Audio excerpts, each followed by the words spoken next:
శ్రీకృష్ణ జగద్గురు పరబ్రహ్మణే నమః. ఓం నమో శ్రీ వేదవ్యాసాయ నమః. ఓం మద్గురు శ్రీ పూర్ణానంద స్వామినే నమః.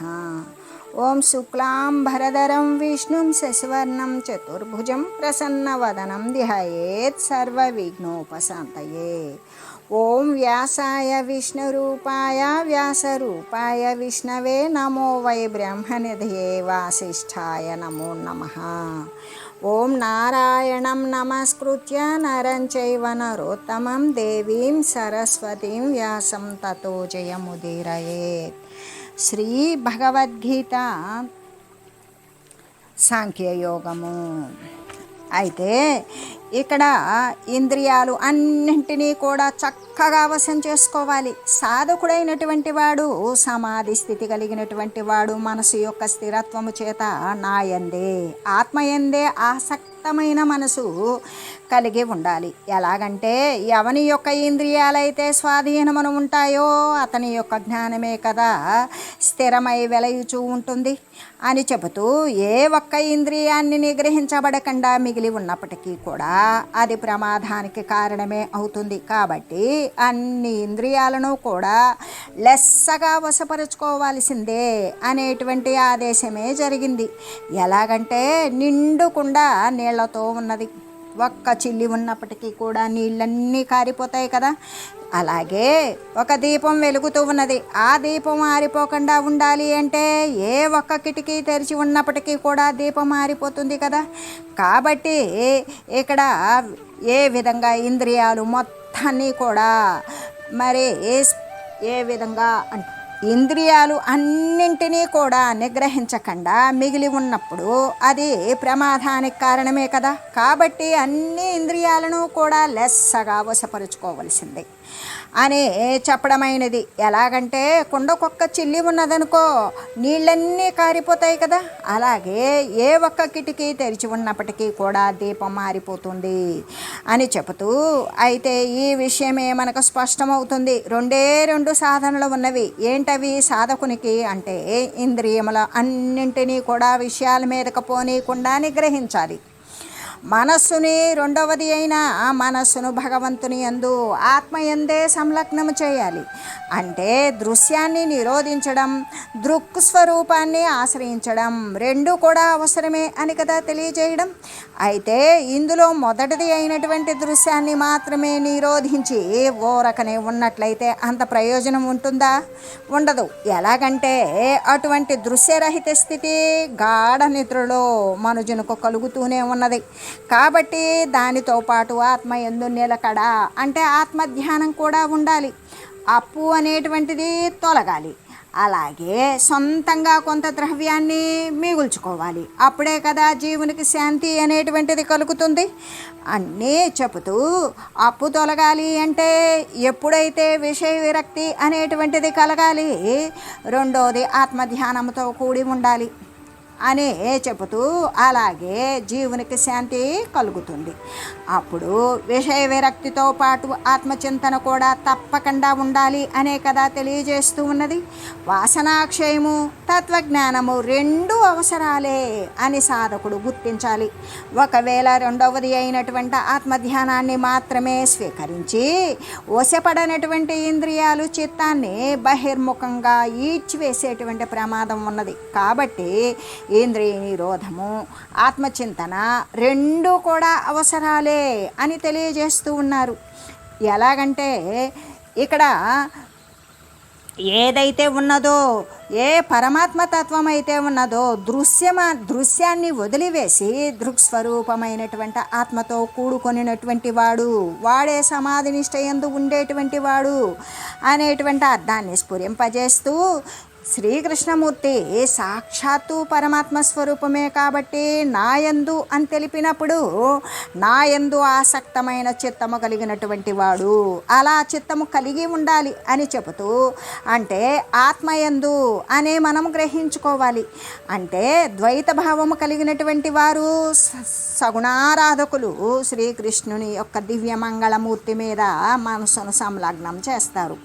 క్రమంగా వారు కృష్ణుడు ఆత్మరూపంలో తమ యొక్క హృదయమందే ఉన్నాడు అని తెలిసి అద్వైతము నుండి అద్వైతమునకు, సగుణము నుండి నిర్గుణానికి కూడా మారగలుగుతారు. గీత భక్తి మార్గాన్ని అనుసరించేటువంటి వారికి, జ్ఞాన మార్గాన్ని అనుసరించేటువంటి వారికి సర్వులకు కూడా ఉపయోగకరమై ఉన్నది అనడానికి ఇటువంటి పదాలే కదా మనకి తార్కాణం అని చెబుతూ, ఎలాగంటే మనకి ఈ శ్లోకంలో మొదటి పాదం సాధనను, రెండవ పాదం ఆ సాధన వలన కలిగేటువంటి ఫలితాన్ని తెలియజేస్తూ ఉన్నవి. మొదటి పాదం అయితే ఇంద్రియాలను నిగ్రహించి మనస్సును ఆత్మయందు స్థాపించవలసినదే. రెండవ పాదం అయితే అలా ఆత్మయందు స్థాపించినటువంటి వారికి మాత్రమే ఆత్మజ్ఞానము, ఆత్మానుభూతి స్థిరంగా ఉండగలుగుతుంది అని బోధిస్తూ ఉన్నవి. అంటే ఇంద్రియ నిగ్రహం లేనట్లయితే ఆత్మయందు నిలుకడ అనేటువంటిది కలుగుతుందా? కలగదు. ఒకవేళ కలిగినప్పటికీ కూడా ఎక్కువసేపు నిలవదు. ఎంతో కష్టపడి ఆత్మజ్ఞానము, ఆత్మస్థితి సంపాదించుకొనుచూ ఉండినను ఇంద్రియాలను విచ్చలవిడిగా విషయాల మీదకి పోనిస్తూ ఉన్నట్లయితే ఆ సంపాదించిన శక్తి అంతా వ్యర్థమైపోతుంది. ఎలాగంటే పైరులోనికి కష్టపడి నీళ్లు తోడుతూ ఉన్నప్పటికీ పొలంలో అక్కడక్కడ ఎలుక బొరియలు ఉన్నట్లయితే ఆ నీరు నిలుస్తుందా? అలాగే ఆత్మజ్యోతి ఆరకుండా ఉండాలి అంటే, జ్ఞానము అనేది శమించకుండా ఉండాలి అంటే ఇంద్రియాలు అనబడేటువంటి కిటికీ రంధ్రాలను మూయాల్సిందే. అదే అంటే ఇంద్రియాలను నిగ్రహించవలసిందే అని తెలియజేస్తూ, అలా మూసినటువంటి వానికే ప్రజ్ఞ, మరి బుద్ధి ఆత్మయందు స్థిరంగా నెలకొని ఉంటాయి, కానీ ఇతరులకైతే కాదు అని స్పష్టంగా చెప్పివేసింది. కాబట్టి మోక్ష ప్రాప్తి ఎందు కానీ, ఆత్మసాక్షాత్కారమందు కానీ ఇంద్రియ నిగ్రహము ఎటువంటి కీలకమైన స్థానాన్ని ఆక్రమించి ఉన్నదో అది ముముక్షువులకి ఎంత అవసరమో ఆలోచించుకోండి అని చెబుతూ, మోక్షప్రాప్తికి కావలసినటువంటి సాధనాలేంటి అన్నప్పుడు ఇంద్రియాలు అన్నింటినీ విషయాల వైపుకు పోనీయకుండా నిగ్రహించడము, మనస్సును ఆత్మయందే స్థాపించడము. ఎవరి జ్ఞానమైతే స్థిరంగా ఉంటుంది అంటే సర్వేంద్రియాల నిగ్రహము కలిగినటువంటి వాని జ్ఞానము మాత్రమే స్థిరంగా ఉండగలుగుతుంది అనే చెబుతూ, ధ్యాయతో విషయాన్ పుంసః సంఘస్తేషు ఉపజాయతే సంఘాత్ సంజాయతే కామః కామాత్ క్రోధోభిజాయతే క్రోధాద్భవతి సమ్మోహః సమ్మోహాత్ స్మృతి విభ్రమః స్మృతిభ్రంశాత్ బుద్ధినాశో బుద్ధినాశాత్ ప్రణశ్యతి. మనుజుడు విషయాలను చింతించడం వలన ఆసక్తి కలుగుతూ ఉంటుంది. ఆ ఆసక్తి వలన ఏమవుతుంది? ఆ విషయాల పట్ల కోరిక పుడుతుంది. ఆ కోరిక పుట్టినట్లు ఉంటుందా? ఆ కోరిక వలన కోపం తయారవుతుంది. ఎందుకు? ఆ కోరిక తీరలేదనుకో కోపమే కదా పుడుతుంది. ఆ కోపం వలన అవివేకము అంటే తన పట్ల ఉన్నటువంటి తన యొక్క స్థితే తనకు తెలియకుండా పోతుంది. అటువంటి అవివేకం కలుగుతూ ఉంటుంది.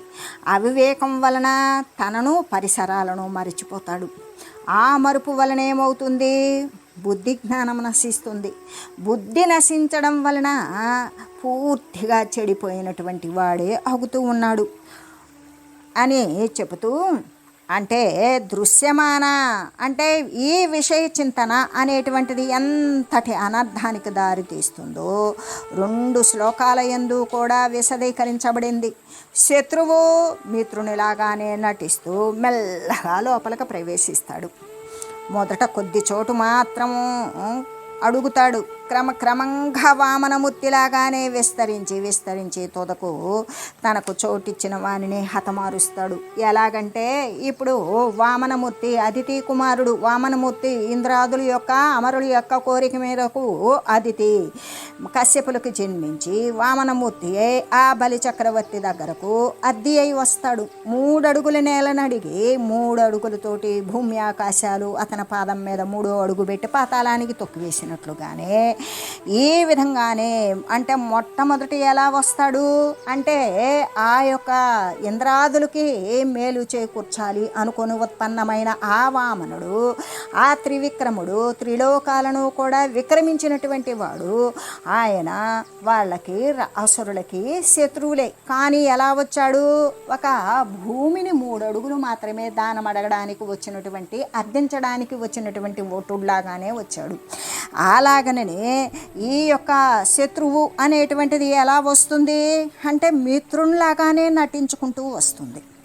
మెల్లగా లోపలికి ప్రవేశిస్తుంది. యోగక్షేమాలకు అడుగుతూ, మంచి చెడ్డలను గురించి ఆరా తీస్తూ, మరి మంచిగా మాట్లాడుచు, మొట్టమొదట నలుగురిలో నిల్చున్నట్లుగా వచ్చి ప్రత్యేకమైనటువంటి ప్రదేశం కోసం చూస్తూ, కొద్ది చోటు మాత్రమే అడిగి 3 అడుగుల నేల అడిగి పాతాళానికి బలి చక్రవర్తిని తొక్కివేసినట్లుగానే క్రమంగా అర్థించి అట్లా వామనమూర్తిలాగానే విస్తరించి ఆ శత్రువైనటువంటి మిత్రుల్లా నర్తించేటువంటి శత్రువైనటువంటి ఆ యొక్క ఏ యొక్క దృశ్య చింతన అయితే ఉంటుందో అది చిట్ట చివరకు ఎవడైతే చోటిచ్చాడో వాణ్ణే నశింపచేసేస్తుంది.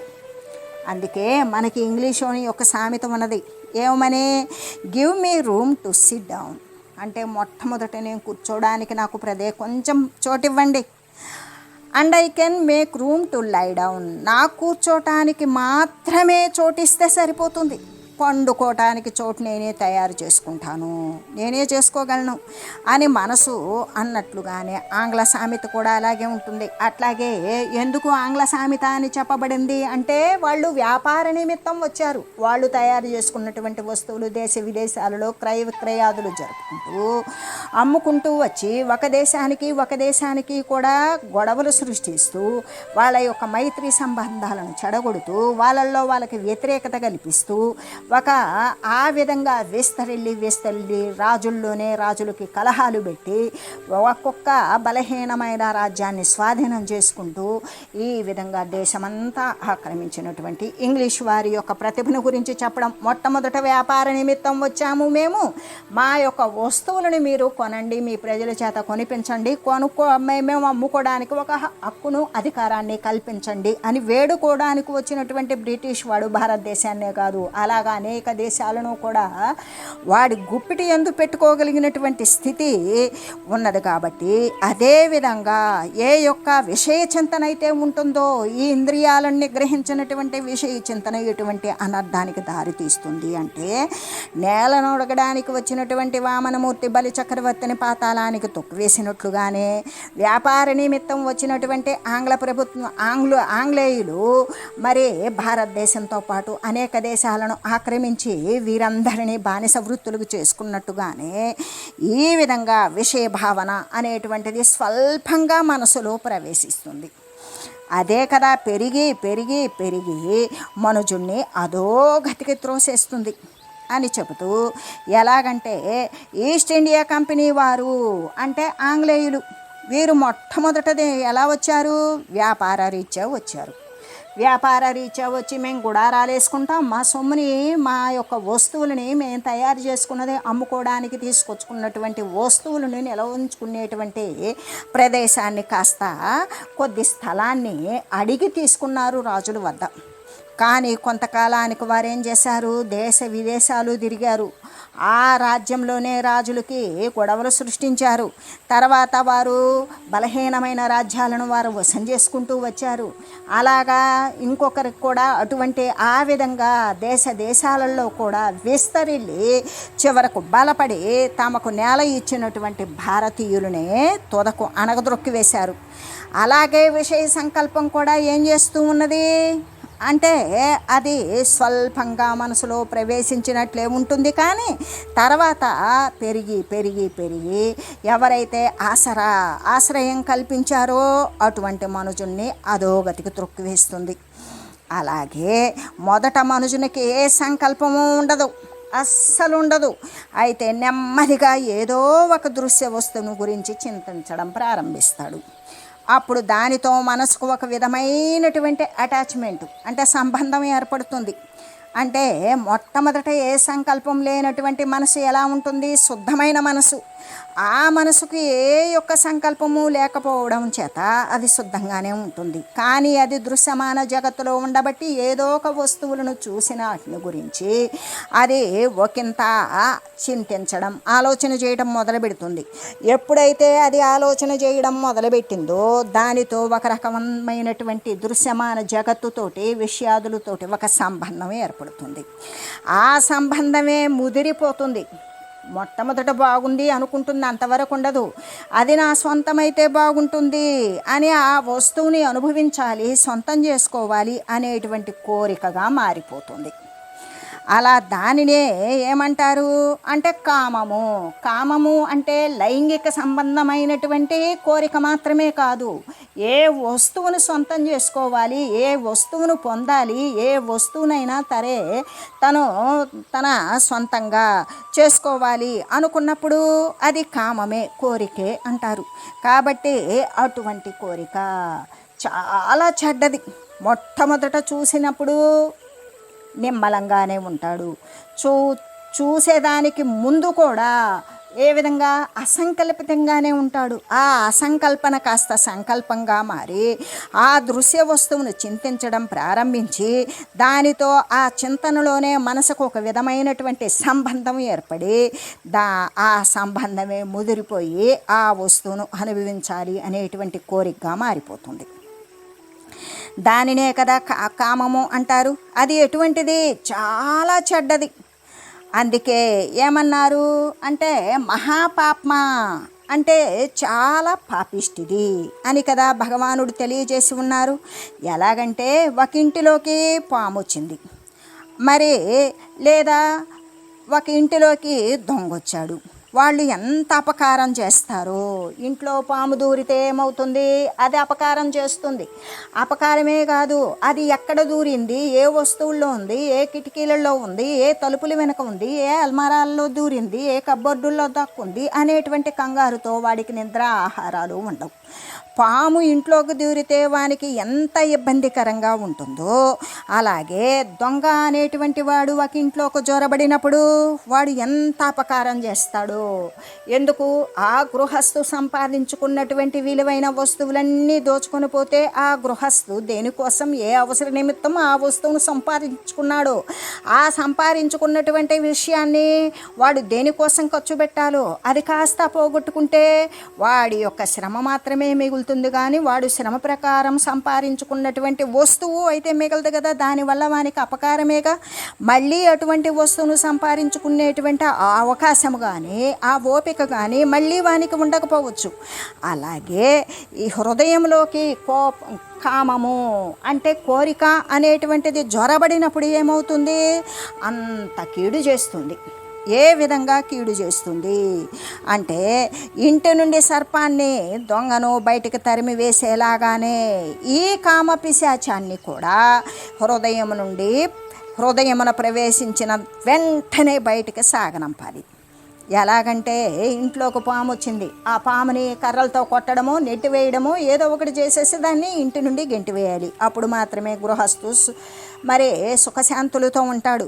అలాగే దొంగవాడు అనేటువంటి వాడు ప్రవేశించడానికి ముందే లేదా ప్రవేశించిన వెంటనే ఏ వస్తువుని తస్కరించక మునిపే వాడిని కొట్టడం కానీ, ప్రభుత్వానికి, పోలీసులకి, రక్షక భటులకి పట్టించడం కానీ, లేకపోతే వాడిని తరిమివేయడం కానీ, కొట్టడం కానీ ఏదో ఒక విధంగా వాడిని ఇంటి నుండి బయటకు నెట్టివేయాలి. ఇంట్లో దూరినటువంటి పాముని, దొంగలను కూడా ఎలాగ బయటికి కొట్టి నెట్టివేస్తామో, తరిమివేస్తామో అలాగనే మన హృదయంలో ప్రవేశించినటువంటి కోరిక అనేటువంటి పిశాచాన్ని కూడా హృదయంలో ప్రవేశించిన వెంటనే, అంటే ఎప్పుడైతే మన మనసులోకి కోరిక అనేటువంటిది ఉత్పన్నమైనదో ఆ ఉత్పన్నమైనటువంటి వెంటనే దాన్ని ఏం చేయాలి? బయటికి నెట్టేయాలి. అసలు వీలుంటే ఆ కోరిక మీద వానికి, ఆ వస్తువు మీద వానికి కోరికే పుట్టకూడదు. లేదు పుట్టింది, అసలు ప్రవేశించనీయకుండానే ఉంటే ఇంకా చాలా మంచిది. కోరిక పుట్టలేదనుకో చాలా మంచిది. ఒకవేళ పుట్టింది ఇక మెల్లగా అదేం చేస్తుంది అంటే మొలకగా ఉన్నప్పుడే కోరిక వెంటనే ఏమవుతుంది, కోపంగా మారదు.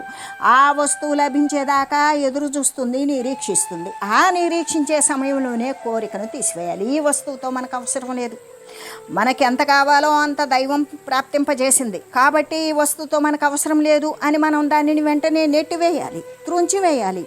ఎలాగా? అది బీజంలాగా మనకి లోపల ఉత్పన్నమైనప్పుడు మొలకెత్తకుండానే దాన్ని నెట్టివేయాలి. అది మొలకగా ఉన్నప్పుడే దానిని త్రుంచివేసినట్లయితే ఇక అట్లా త్రుంచివేసేయాలి. అలా చేయలేదనుకో అది ఏం చేస్తుంది, తన స్నేహితులని చుట్టాలను వెంటనే పట్టుకొని వస్తుంది. ఆ కోరిక బలపడిందనుకో దాన్ని నెట్టివేయాలి అంటే అప్పుడు ఇంకా వీలు పడదు. మొలకగా ఉన్నప్పుడే త్రుంచి వేయకపోతే ఏం చేస్తుంది, అది శాఖలేస్తుంది, కొమ్మలేస్తుంది, చిగుళ్ళు పెడుతుంది, పూలేస్తుంది, కాయలేస్తుంది, మళ్ళీ కూడా విత్తనాన్ని తయారు చేసేటువంటి ముదురు గింజలను తయారు చేస్తుంది. కాబట్టి అట్లాగే ఈ కోరిక అనేటువంటిది కనుక వెంటనే త్రుంచి వేయకపోతే ఏం చేస్తుంది, దాని యొక్క స్నేహితులను పట్టుకొని వస్తుంది. ఏ విధంగా? నాకు ఈ కోరిక కలిగింది, ఈ కోరిక నాకు తీరడం లేదు అన్నప్పుడు దాని స్నేహితుడు మొట్టమొదటోడెవడు? కోపంగాడు. ఆ కోపం వస్తాడు, వచ్చి ఇక ఆ కోపం ప్రక్కన ఇంకొకడు ఉంటాడు, వాడు లోభము, కామము, క్రోధము, లోభము. ఈ ముగ్గురు తయారవుతారు. ఈ ముగ్గురు తయారైన తర్వాత ఇంకో ముగ్గురు వచ్చేస్తారు. ఏంటది అంటే కామం యొక్క ప్రతిరూపం ఏదైతే ఉన్నదో మోహం, అది పూర్తి స్థాయిలో అది వికసించినప్పుడు కోరిక అనేటువంటిది మోహంగా తయారవుతుంది. ఇంకా అది లేకపోతే నేను బ్రతకలేను అన్నట్లు. అలాగే ఇక దాని తర్వాత మదము అనేది వస్తుంది, అది కోపము యొక్క ప్రతిరూపం. ఏ విధంగా?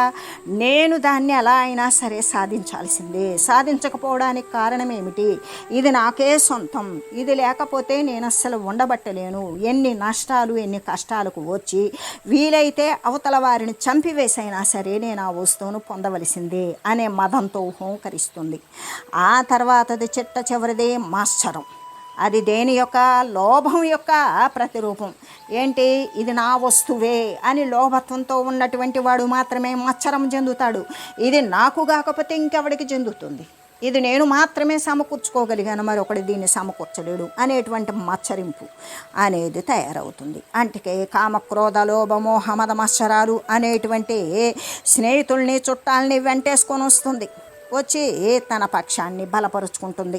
బలపరుచుకొని ఆ జీవుని ఏం చేస్తుంది, ఆ కోరిక మొట్టమొదట ఉత్పన్నమైనప్పుడు, అసంకల్పంగా ఉత్పన్నమైనప్పుడు అదేం చేస్తుంది, దృశ్య వస్తువుని చింతించడం మొదలుపెట్టి ఆ చింత కాస్త ఒక విధమైన సంబంధానికి దారితీసి ఆ సంబంధమే ముదిరిపోయి ఆ వస్తువును అనుభవించాలనే కోరికగా మారి ఆ కోరిక తీరకపోతే ఇక దాని యొక్క పరివారాన్ని మొత్తాన్ని వేసుకొని వచ్చి ఇక ఆ జీవుణ్ణి ఏం చేస్తుంది అంటే అధోగతికి త్రోసివేస్తుంది.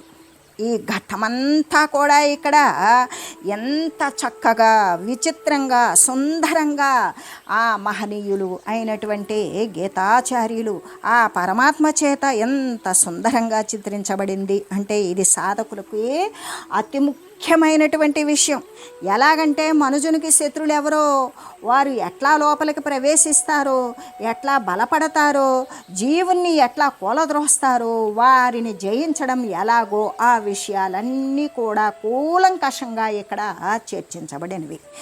ఎలాగా అంటే మనుషులకి అసలుకి శత్రువు ఎవరున్నారు అంటే మనమేమనుకుంటాం, బాహ్యమైనటువంటి శత్రువులను చూసుకుంటాం, ఎవరు ఎక్కడ గొడవ పడ్డారు, ఎవరితో ఎవరు మరి క్రూరంగా కఠినంగా మాట్లాడారు అట్లా చూసుకుంటాం. కానీ ఇక్కడ జీవికి శత్రువులు ఎవరు, మనుజునికి శత్రువులు అంటే బాహ్య సంబంధంలో ఉంటారు, జీవికి శత్రువులు ఎవరు అంటే వారు కనబడరు, వారు ఎట్లా లోపలికి వెళతారు, ఏ విధంగా బలపడతారు, ఆ జీవుణ్ణి ఎట్లా కూలద్రోస్తారు, వారిని జయించడం ఎట్లాగా అనేటువంటి విషయాలన్నీ కూడా కూలంకషంగా ఇక్కడ తెలియజేయబడినవి.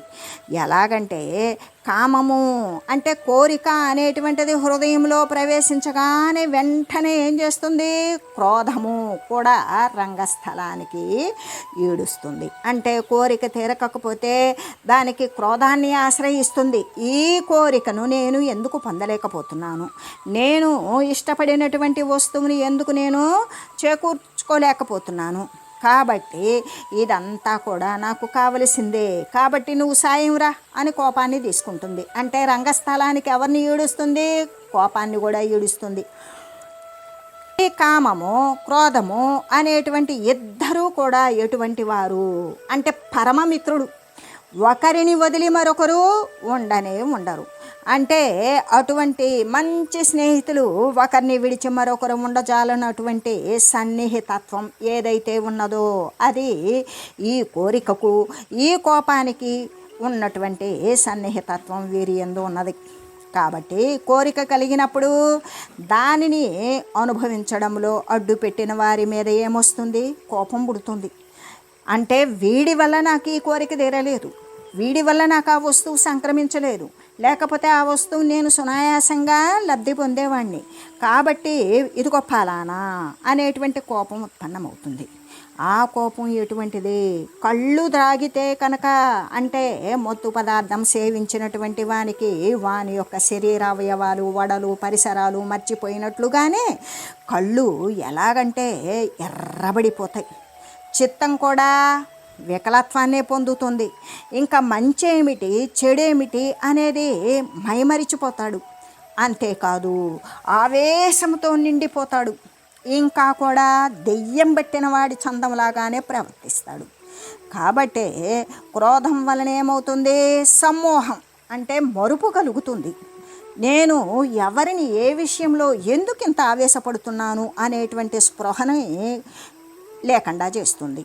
కాబట్టి అటువంటి మరుపు ఇక్కడ చెప్పబడింది. అటువంటి సమ్మోహము చేత ఏమవుతుంది? జ్ఞాపక శక్తి నశించిపోతుంది. అసలు నేనెవరు, వాళ్ళెవరు, ఏ వస్తువు కోసం నేను గొడవ పడుతున్నాను అనేటువంటి జ్ఞాపకం కూడా పోతుంది. దాని వలన వాడికి బుద్ధి చెడిపోతుంది. ఆ బుద్ధి చెడగానే మనుషుడు ఏమవుతాడు? పతనమైపోతాడు అని చెబుతూ ఓం మంగళం పావన గీతా మాత జయ మంగళం భక్తజనావని బంధ విమోచని భవభయహారిణి భవ్యదాయిని మంగళం. ఓం మంగళం శ్రీ కురుక్షేత్ర రణక్షోణి విహారిణే పార్థసారథి రూపాయ గీతాచార్యాయ మంగళం. ఓం మంగళం మహత్.